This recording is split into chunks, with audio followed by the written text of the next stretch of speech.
भुल गर्नुभएको छ क्या कतै? भुल एउटा गरेको प्रश्न छैन हामी। अहिले एउटा प्रश्न त्यही आइरहेको छ। गलत तर कुरा हो। कसैले आफ्नो मनभित्र म जाँदिनँ भनेर कोट राखेको छ भने त्यो मान्छेलाई समाजमा धेरै पपुलेसन भएको छ, तर संसारी पूजामा यहाँ 50 जना भन्दा बढी मान्छे देखिएको छैन। तपाईँहरूले देखिराख्नु भएको छ हो यो कुरालाई तपाईँ। हेलो आदरणीय दर्शकबिन नमस्कार। यति बेला भरे म टक्क 7 नम्बर शान्तिपुर घुडमुडामा उपस्थित छु। गोर्खाहरूको अन्यतम एउटा पूजा संसारी पूजा तपाईँहरू सबैलाई ज्ञात भएको कुरा हो। गोर्खाहरूले अन्यतम वैशाख महिनामा यो पूजालाई मानिरहेको छ र हामी यहाँ उपस्थित छौँ। यहाँ गर्न चाहन्छौँ कि यो पूजा किन गरिन्छ, के कारणले गरिन्छ, यो पूजाले हामीहरूलाई के फाइदाजनक पुर्याउँछ भन्ने कुराहरू छ। सिधै प्रश्न जान्छ दाजु, जुन यो हामीले पूजा गरिरहेको छौँ यसले हामी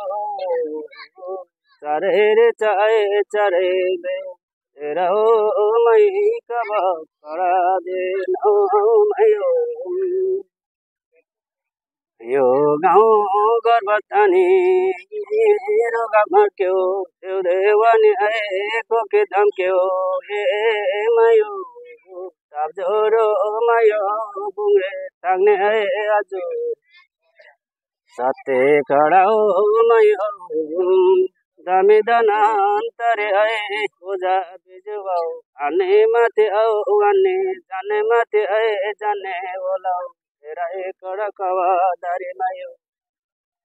निलारी फले रे आधे रे घुराउने मायो।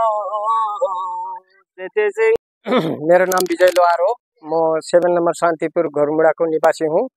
यो पूजा संसारी पूजा कारणले गरिन्छ कि गाउँघरमा कुनै प्रकारको रूढी हैजा नहोस् भनेर र अर्को कुनै जग्गाबाट आँधी बेरीले अर्को जग्गाको बडा हावाले माने दुख बिमारहरू यहाँ रोग केही लिएर हाम्रो गाउँमा नफैलियोस् भनेर गरिन्छ। एउटा विश्वासमा यो हाम्रो गोर्खा समाजले यो संसारी पूजा गाउँको सबैजनाको बाट भेटी लिएर एकै जग्गा हामीले एउटा गाउँ एउटै घर जस्तो गरेर वनमा गएर एउटा माने देवी पूजा संसारी पूजा गरिने नियम आएको छ र म यति नै भन्दैछु। के भन्न चाहन्छु भन्दाखेरि यो हाम्रो समाज अलिक समाजले यस विषयमा ध्यान नदिएको होला र यसलाई चाहिँ भरिसके अबको हाम्रो बढी आएको दाजुभाइहरूले यो चिजलाई चाहिँ हामी क्यालेन्डरमा ल्याउने कोसिस गर्नुभयो भने वा गऱ्यौँ भने राम्रो होला कि भन्ने मेरो नाम रामबहादुर जोगी हो। धेरै साल अगाडिदेखि नै हामीहरूले संसारी पूजा सबै समाज मिलेर हामीहरूले गरिराखिएको छ र गरेको अनुसार हामीहरूलाई जहाँतक अन्दाजा छ सुख शान्ति नै छ र अझैसम्म कसैले मतलब त्यस्तो नराम्रो भएको छ केही भएको छ त्यस्तो गरेर भनेर कसैले भनेको त छैन र पनि हामीहरू अहिले धेरै समाजहरूले धेरै जातिहरूले अलग अलग गर्नुपर्छ, अलग अलग जग्गामा गएर अलग अलग जातिले गर्नुपर्छ भनेर धेरै मान्छेहरूले प्रश्न गरिराखेको छ। तर मेरो चाहिँ भनाइमा हामीहरू एउटा हिन्दू भएर हामीहरूले एक जग्गा भएर सब जति पनि हाम्रो गाउँमा पपुलेसन छ समाजहरू छ जान्ने बुझ्ने सबै छ सबै भएर एकै जग्गा गर्दाखेरि धेरै राम्रो हुन्थ्यो। तर हामीहरूकोमा अहिले हेर कतिपय मान्छेहरूले अब पूजामा कलेक्सन दिएको छ। आज 143 घर हामीहरूको अहिले यहाँ कलेक्सन भइसकेको छ अहिलेसम्म र 150 घरभन्दा बढी हामीले देखेको छौँ एन्ट्रीमा र हामी देखि पनि रहेका छौँ। तर तपाईँले भनेको ठिक उपस्थित यहाँ कम मान्छे देखियो, हामीले 50-60 जना मात्रै देखियो।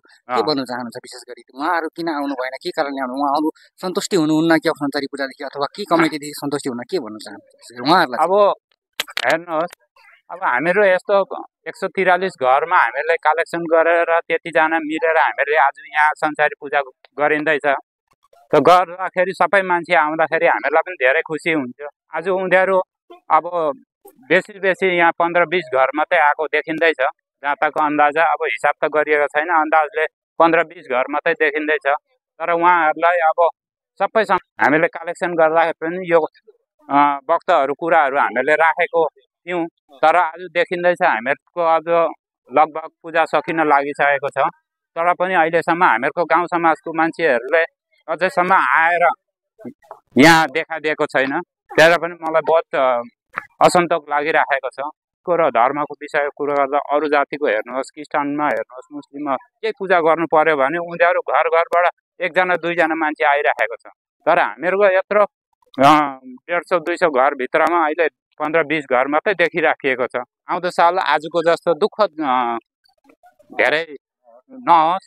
आउँदो साल हामीहरू जति सुकै जहाँ भए पनि टाढो गए पनि हाम्रो संसारी पूजाको समयमा एक दिन चाहिँ कसै गरेर एकता भएर हामीहरूले देखाउनुपर्छ। यस्तो के फिल छ, तर पनि उनीहरूलाई त्यसरी आउनु मन लागेको छैन। त्यो कुराहरू पनि उनीहरूले आएर दर्शाइदिँदाखेरि त्यो कुराको पनि त छलफल हुन्छ होला। नारिकलको टुक्रा, एउटा बिस्कुटको टुक्रा भए पनि हामीहरूले बाँडेर खाउँ, सर्वसमाजमा नपुगे पनि हामीहरू सन्तुष्टि भएर माने सफा मन लिएर हामीहरूले गाउँ समाजमा पूजा गरेर जाँदैछौँ भनेर दुःख नमानिकन सुखको महसुस लिएर जानु परोस्। र नमस्कार। यति बेला पनि म पर्दामा आएछु। मेरो पछाडि तपाईँहरूले देखिसक्नु भएको छ मुरबीहरू घुर्मुडा राइज हुनुहुन्छ 7 नम्बर शान्तिपुरको। मैले यहाँ के देखेँ र के पाएँ भन्ने कुराहरू तपाईँहरूलाई दर्शाउन चाहन्छु। यहाँ हुनु त 150 होइन 180 लगभग घर हो, तर यहाँको जुन अहिले संसारी पूजा कमिटीले चलाइरहेको छ उहाँहरूको एउटै कुरा छ, हामीहरूले समाजको लागि काम गर्दाखेरि समाज नआउँदाखेरि दुःख लाग्ने कुरा त 100% XYZ कसैलाई पनि लाग्ने कुरा हो। के त तपाईँहरूले भुल गर्नुभएको छ क्या कतै? एउटा प्रश्न त्यही आइरहेको छ कि तपाईँहरूलाई भित्र हामीले पो भुल गरिरहेको छौँ भन्ने खालको भइरहेछ।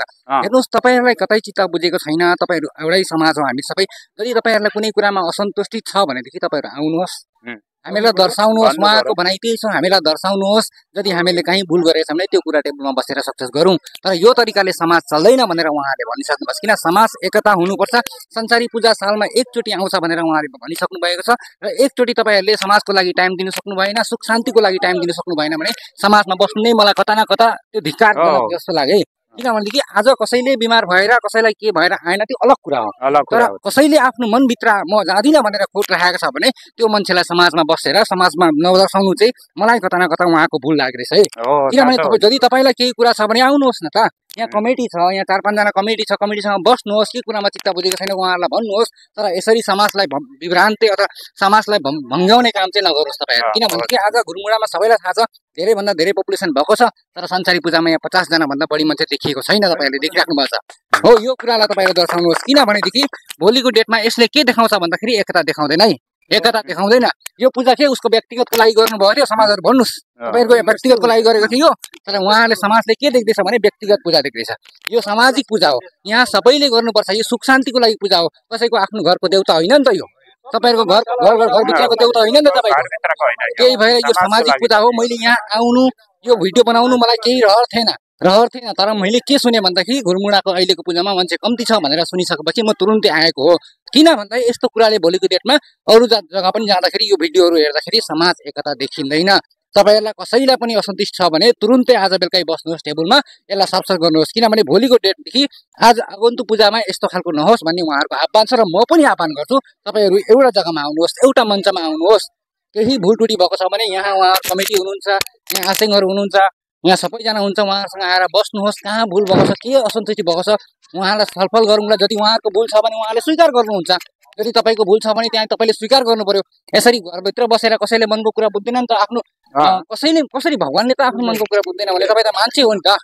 र प्लस के देखेको छु भन्दाखेरि उहाँले व्यक्तिगतको लागि के भन्नु चाहन्छु भनेदेखि तपाईँहरू जति सक्नुहुन्छ, यदि तपाईँहरूको मनभित्र खोट लिएर बस्नु नचाहनुहोस्। किनभने समाज भनेको समाज हुन्छ। समाज जस्तो ठुलो यो जग्गामा यो संसारमा कोही छैन मेरो लागि। त्यो भने समाज भएन भने केही हुँदैन। तपाईँ एक्लै हुनुहुन्छ, तपाईँ एक्लै भयो भने भोलिको डेटमा केही हुँदैन। समाज जरुरी छ अहिलेको समयमा र समाजसँग मिलेर बस्नु पनि जरुरी छ। यही भन्दै यदि तपाईँहरूलाई कुनै पनि असन्तुष्टि यहाँ खुसी छैन यो कुरामा भनेदेखि आउनुहोस्, उहाँहरूसँग आजै राति बस्नुहोस्, बसेर छलफल गर्नुहोस्। आउने संसारी पूजामा योभन्दा धेरै मान्छेको जमघट होस्, यहाँ सबैले सुख शान्ति होस्, सबैले आएर पूजा गरोस् र सबैको सुख शान्ति होस्। जे चिताएको जे चाहेको उहाँहरूले गरेको सबैलाई होस् भन्ने आह्वान गर्दछु। धन्यवाद सबैलाई, नमस्कार।